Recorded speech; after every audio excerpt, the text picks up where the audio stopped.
Sir নমস্কাৰ। নমস্কাৰ sir. Sir কি নাম আপোনাৰ? ছাৰ মোৰ নাম ব্ৰিজেশ চৌহান। ছাৰ ক'ৰ পৰা আহিছে আপুনি? হয়, মই উত্তৰ প্ৰদেশ দিৱাৰিয়া ডিষ্ট্ৰিক্টৰ পৰা আহিছোঁ। সন্ত ৰামপালদেৱ মহাৰাজৰ লগত কেতিয়াৰ পৰা জড়িত? হয়, মই 24/6/2010 পৰা জড়িত হৈছোঁ। ছাৰ সন্ত ৰামপালদেৱ মহাৰাজৰ পৰা নাম দীক্ষা লোৱাৰ আগতে আপুনি কি ভক্তি সাধনা কৰিছিল? ছাৰ মই সন্ত ৰামপালদেৱ মহাৰাজৰ পৰা নাম দীক্ষা লোৱাৰ আগতে মই সকলো দেৱী দেৱতাৰে ভক্তি কৰিছিলোঁ। ছাৰ আপুনি কৈছে যে আপুনি দেৱী দেৱতাৰ ভক্তি কৰিছিলে, তেন্তে সন্ত ৰামপালদেৱ মহাৰাজৰ পৰা নাম দীক্ষা কিয় ল'লে আপুনি? ছাৰ এনেকুৱা কাৰণ যে মই 2009ত পাছপৰ্ট বনাইছিলোঁ আৰু মই যাবলগীয়া আছিল চৌদিত, আৰু তাত মোৰ মেডিকেল ৰিপৰ্ট HIV পজিটিভ আহিল। যদি সকলো দেৱী দেৱতাৰে ভক্তি কৰাৰ পিছতো মোৰ এনেকুৱা ভয়ানক বেমাৰ হ'ব পাৰে, তেন্তে সেই দেৱী দেৱতাসকলৰ ভক্তি কৰি একো লাভেই নাই। সেইকাৰণে মই সন্ত ৰামপালদেৱ মহাৰাজৰ চৰণলৈ আহিলোঁ আৰু তেওঁৰ পৰা নাম দীক্ষা ল'লোঁ। ছাৰ কি বেমাৰ হৈ গৈছিলে আপোনাৰ? ছাৰ চৌদি আৰব যাবৰ কাৰণে যেতিয়া মই মোৰ এই পাছপৰ্টৰ কাৰণে এপ্লাই কৰিলোঁ, ট্ৰেডৱেল নামৰ এটা অফিচ আছে বম্বেত, তাত ইণ্টাৰভিউ আদিতো মোৰ চব পাছেই হৈ গৈছিলোঁ, কিন্তু যেতিয়া মেডিকেল ৰিপৰ্ট আহিল অফিচলৈ যেতিয়া মই গ'লোঁ, তাতে চাকিনা নামৰ এগৰাকী মেডাম আছিল। তেতিয়া তেওঁক যেতিয়া মই সুধিলোঁ, তেওঁ ক'লে, চৌহানজী আপোনাৰতো বহুত পজিটিভ ৰিপৰ্ট আহি গ'ল যে আপোনাৰতো AIDS আছে। মই তাত একেবাৰে স্তম্ভিত হৈ গ'লোঁ। মই ক'লোঁ যে মেডাম এইবোৰ আপুনি কি কৈছে, আপুনি ধেমালি কৰি আছে নেকি? ক'লে যে এয়া ধেমালি নহয়, এয়া সত্য যে আপোনাৰ AIDS হৈছে, আপোনাক পঠাব নোৱাৰোঁ। সেই কোম্পানীটো ইমানলৈকে সাজু হৈছিলে যেতিয়া মই কৈছিলোঁ যে মোৰ ওচৰত পইচা নাই, পে'মেণ্ট কৰিব নোৱাৰোঁ তালৈ যোৱাৰ বাবে, তেতিয়া কৈছিল যে একো কথা নাই, আপুনি তালৈকে ব'লক, আপোনাৰ পে'মেণ্ট ছেটেল কৰি ল'ম। কিন্তু যেতিয়া এই ৰিপৰ্ট আহিল HIVৰ, মইতো একেবাৰে স্তম্ভিত হৈ গৈছিলোঁ আৰু আগত পিছত একো দেখা পোৱা নাছিলোঁ। মই কি কৰোঁ কি নকৰোঁ, মইতো একেবাৰে এনেকুৱা হৈছিলোঁ। আকৌ তাত এজন ফাৰুক নামৰ আছিলে, তেওঁ ক'লে যে একো কথা নাই, তুমি গুচি যোৱা চৌদিলৈ, আকৌ দেখা যাব তাত যোৱাৰ পিছত।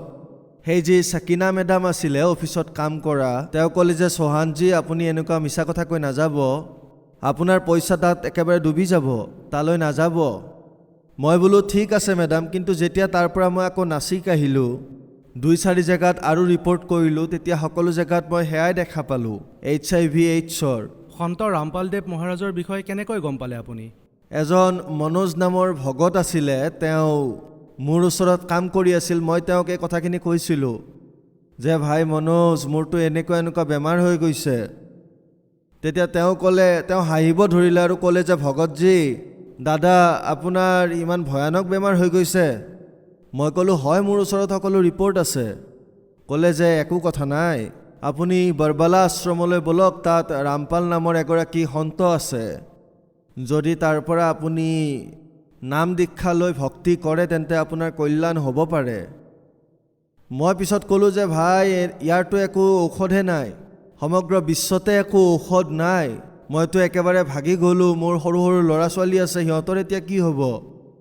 মোৰ ঘৰৰ মানুহে এনেইতো কৈয়ে আছিলে যে মই মাদক দ্ৰব্য পান কৰোঁ এনেকুৱা। তেতিয়া তেওঁ কি কৈ আছিলে যে ভাই, ই যদি মৰি যায়, ইয়াৰ ল'ৰা ছোৱালীৰ দ্বাৰা ই ভিক্ষা খোজাব বাতি লৈ। এতিয়া ল'ৰা ছোৱালীৰো হাহাকাৰ, ইপিনে AIDS-ৰ কোনো চিকিৎসা নাই। তেতিয়া মনোজে ক'লে যে ব'লা তালৈ। তেতিয়া মই ক'লোঁ নাই মই নোৱাৰোঁ, কাৰণ এই মদ আদি এইবিলাক বস্তু মই এৰিব নোৱাৰোঁ। মৰিবলৈ একো ভয় নাই, কিন্তু আকৌ ল'ৰা ছোৱালীৰো চিন্তা আহে যে মই মৰিলে সিহঁত ক'লৈ যাব। এনেকুৱা ভাবি মই গ'লোঁ বৰবালালৈ। ছাৰ আপুনি যিহেতু ক'লে আপোনাৰ HIV/AIDS আছিলে, ছাৰ এই বেমাৰটোৰ বিষয়ে আপুনি যি কৈ আছে, ছাৰ ইয়াৰ পৰীক্ষা আপুনি ক'ত কৰাইছিলে? হয় ছাৰ, ইয়াৰ বিষয়ে যেতিয়া মই বম্বেত মেডিকেল কৰাইছিলোঁ, তাৰ পৰা মই গম পাইছিলোঁ। তাৰপিছত নাচিকত 2-3 জেগাত প্ৰাইভেট হস্পিটেলত চেক কৰালোঁ, তাৰ পৰাও একেই ৰিপৰ্ট আহিল। আকৌ মই চিভিললৈ গৈও টেষ্ট কৰালোঁ, তাতেও সেই একে ৰিপৰ্টেই ওলাল।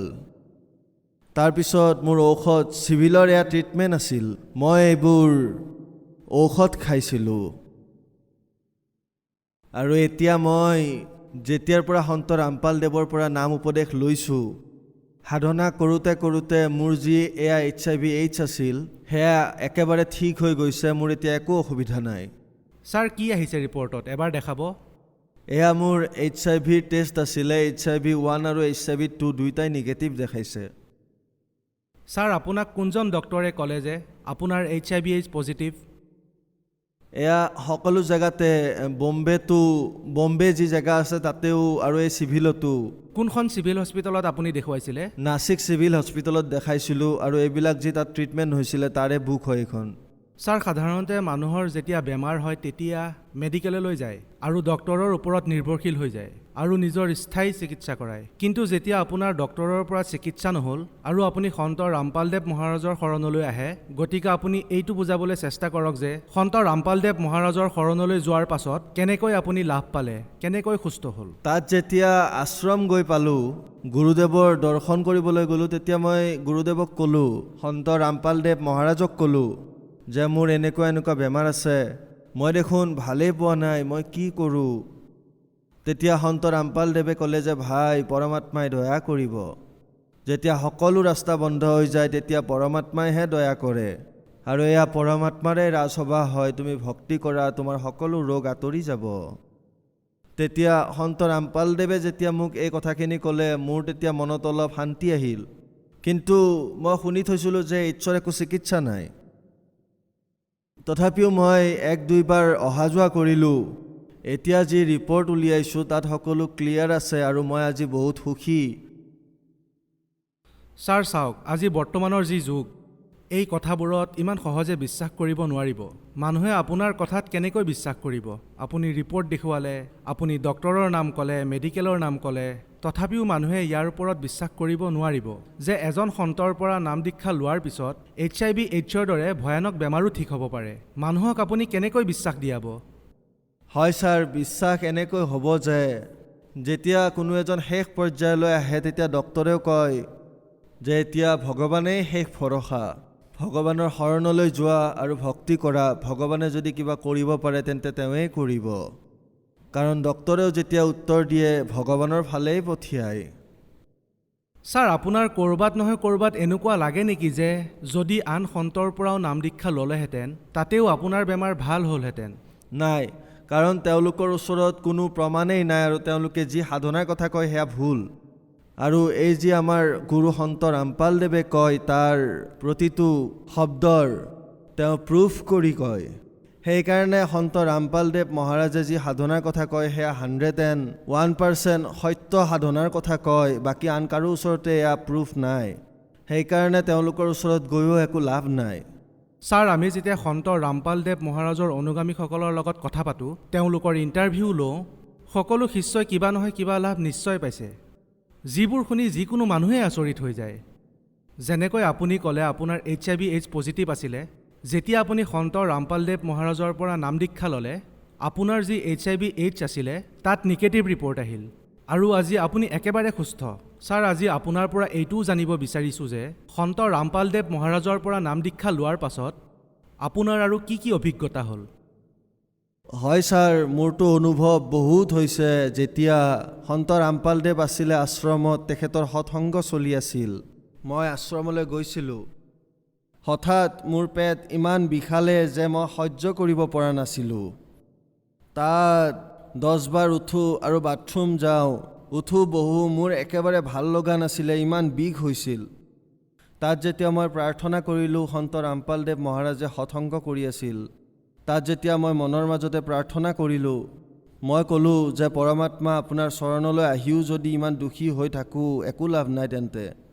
কেৱল এইখিনিয়ে কয়। মই যেতিয়া বাথৰুম গ'লোঁ তেতিয়া ইমান ডাঙৰ কিবা এটা ওলাল যিটোক মুটখাৰা বুলি কয়।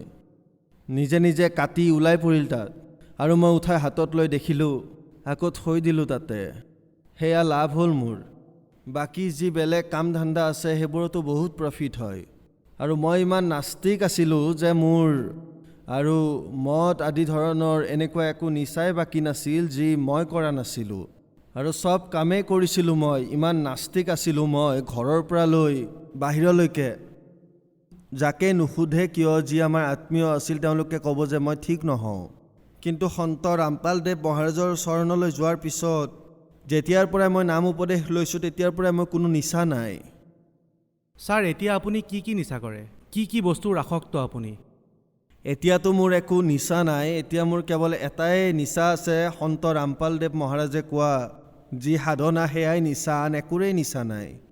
ছাৰ চাওক, আপুনি যিহেতু ক'লে আপোনাৰ HIV/AIDS আছিলে আৰু সেয়া ঠিক হৈ গ'ল, কিন্তু আমাৰো বিশ্বাস কৰিবলৈ টান হৈছে। যদিও আপোনাৰ ৰিপৰ্ট দেখিছোঁ আৰু গম পাইছোঁ যে আপুনি বাস্তৱত সকাহ পাইছে আৰু আপোনাৰ যি HIV পজিটিভ আছিল সেয়া নেগেটিভ ৰিপৰ্ট আহিলে, গতিকে আমিও আচৰিত হৈছোঁ এই কথাটো জানি। গতিকে ছাৰ, আপুনি সেইসকল মানুহক কি বাৰ্তা দিব বিচাৰে যিসকল আজিৰ দিনতো লাখ লাখ টকা মেডিকেলত খৰচ কৰি আছে ডক্তৰৰ ওচৰত? গতিকে তেওঁলোকক কি ক'ব বিচাৰে? ছাৰ, মই তেওঁলোকক এয়াই ক'ব বিচাৰোঁ, এয়া যে আদেশটো পৰমাত্মাই দিব। মই এটা ৰিকুৱেষ্টহে কৰিব পাৰিম যে ভাই, যেনেকৈ মই দুখী আছিলোঁ আৰু সন্ত ৰামপালদেৱ মহাৰাজৰ চৰণলৈ অহাৰ পিছত মোৰ চব ঠিক হৈ গ'ল, আপোনালোকো আহক আৰু ভক্তি মাৰ্গত জড়িত হওক সন্ত ৰামপালদেৱৰ লগত আৰু নাম উপদেশ লৈ নিজৰ কল্যাণ কৰাওক। ছাৰ, যিসকল মানুহে কনফাৰ্ম কৰিব বিচাৰে যে আপোনাৰ বেমাৰ আছিল নে নাছিল, গতিকে আপুনি আপোনাৰ সম্পূৰ্ণ ঠিকনাটো কওক যাতে মানুহৰ কোনো সন্দেহ নাথাকে। যি HIV/AIDS দৰে ভয়ানক বেমাৰ আছিল সেয়া আপোনাৰ ঠিক হৈ গ'ল। ছাৰ, আমি সাধাৰণতে জানো যে এই ধৰণৰ যি বেমাৰ থাকে ইয়াৰ প্ৰকৃততে প্ৰপাৰ চিকিৎসা নাই। এই বেমাৰৰ কাৰণে বহুত মানুহ মৃত্যুমুখত পৰে। গতিকে আপোনাৰ যিটো সম্পূৰ্ণ ঠিকনা সেয়া মানুহক কওক যাতে তেওঁলোকে আপোনাৰ পৰা কনফাৰ্ম কৰিব পাৰে যে আপোনাৰ যি বেমাৰ আছিলে সেয়া বাস্তৱত ঠিক হৈ গৈছে। হা ছাৰ, মোৰ এড্ৰেছ হ'ল চৈয়ক নিবাস, উত্তম নগৰ, চিৰিকো। মোৰ মোবাইল নম্বৰ হ'ল 9850690053। এয়া মোৰ মোবাইল নাম্বাৰ, আৰু যদি কোনোবাই মোক ফোন কৰি কনফাৰ্ম হ'ব বিচাৰে হ'ব পাৰে, আৰু মই ডক্তৰৰ লগতো কথা পতাই দিব পাৰোঁ। সকলো কথা তেওঁৰ দ্বাৰা কনফাৰ্ম কৰাব পাৰোঁ। ছাৰ, আপুনি সন্ত ৰামপালদেৱ মহাৰাজৰ পৰা নাম দীক্ষা লোৱাৰ পাছত এই লাভ পাইছে। আজিৰ দিনত যদি কোনোবাই এই লাভ সন্ত ৰামপালদেৱ মহাৰাজৰ পৰা ল'ব বিচাৰে তেন্তে তেওঁ কেনেকৈ ল'ব পাৰিব? কাৰণ সন্ত ৰামপালদেৱ মহাৰাজটো জেলত আছে, গতিকে তেওঁলোকে কেনেকৈ নাম পাব যেনেকৈ আপুনি পালে? ছাৰ, সন্ত ৰামপালদেৱ মহাৰাজৰ বিভিন্ন চেনেলত সৎসংগ আহে, তাত তেওঁলোকৰ ফোন নাম্বাৰ দিয়া থাকে আৰু তেওঁলোকক তাৰ পৰা কণ্টেক্ট কৰি খবৰ কৰি আৰু তাৰ পৰা খবৰ ল'ব পাৰে। প্ৰতিখন জিলাত প্ৰতিখন ঠাইতে নামদানৰ স্থল আছে উপলব্ধ, তেওঁলোকে কৈ দিব আৰু তাৰ পৰা আপোনালোকে নামদান প্ৰাপ্ত কৰিব পাৰে। ছাৰ, নাম দীক্ষা লোৱাৰ বাবে কিমান পইচা দিব লাগে? ছাৰ, তাততো এনে এটকাও দিব নালাগে, তাৰ সকলোবোৰ ব্যৱস্থা ফ্ৰী অফ কষ্টে হয়, তাত একো পইচা নিবিচাৰে। আপোনাক বহুত বহুত ধন্যবাদ। সৎ চাহেব।